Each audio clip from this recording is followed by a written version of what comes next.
6 months ago, I was running logistics operations, working 7 days a week with no time for myself or my family. Today, I run a 5-figure a month AI business on my own terms. In this video, I'm showing the exact 3-phase system I used to go from corporate operations to complete freedom in just 6 months. Hi, my name's Eric, and if you're new here, I'm going to help you build an AI income stream online. 6 months ago, I was running logistics operations on Vancouver Island, and on paper, it seemed like a fantastic opportunity. Really loved the people, but in reality, I was working around the clock, handling 3 completely unrelated parts of the job, and I never had a moment to myself. Even when I had time blocked off, there was always some urgent call, and I remember the miscommunications just really eating at me, where I got written up for using the company car on a Sunday for one of those calls, and I had time blocked off, and it was charged to my vacation for my daughter's birthday, and that was the thing. I knew it was time to make a change. So today, my AI business generates over $10,000 a month, and more importantly, I have complete control over my time. So I'm saying this just to show that I made this change while I was working that busy schedule, and I documented the entire process, and these 3 phases were implemented on top of my corporate job. So if you're watching this, my corporate experience probably resonates with you a little bit. You probably felt like I did, trapped in a job that demands a lot but gives you very little control in return. So when I first started trying to build my AI business, I was all gas and super excited about this new venture, but I was driving in the wrong direction, and I made a couple mistakes that I'm sure a lot of us have experienced before. The first one being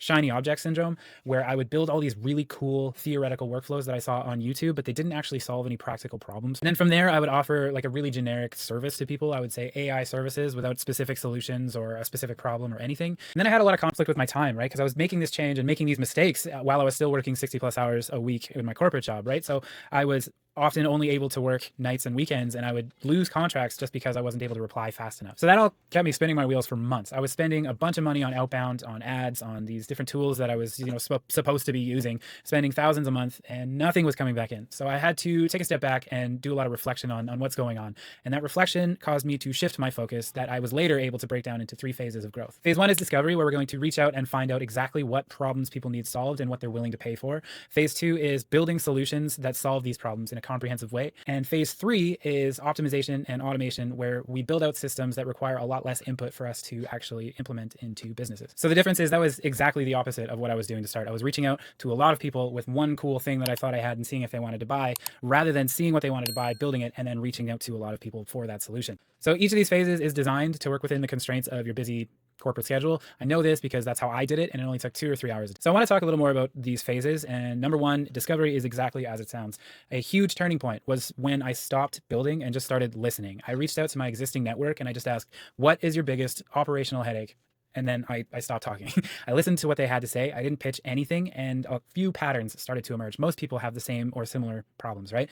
I also started applying on freelance platforms like Upwork and Fiverr, because the posts on there are real problems people are willing to pay right now to solve. So I was able to get my thumb on the pulse of systems that people actually wanted. This bit of research completely changed my approach from I sell AI services to I can solve this problem for your business. So the key takeaway there is don't build anything until you're sure somebody will pay for it. So the second phase, acceleration, really came into play when I identified and solved a few specific problems for people, and then I built out targeted AI solutions. I didn't try to become an AI expert. What I did was I solved several common business problems really well. I built templates for those so that I could easily apply them to many different clients, and then I presented myself in that manner where I can solve these specific solutions for folks. So phase 3 is all about scaling. Once I had these solutions and my templates in place, I started reaching out to as many people as I could in that same sort of demographic that I had been working with before, right?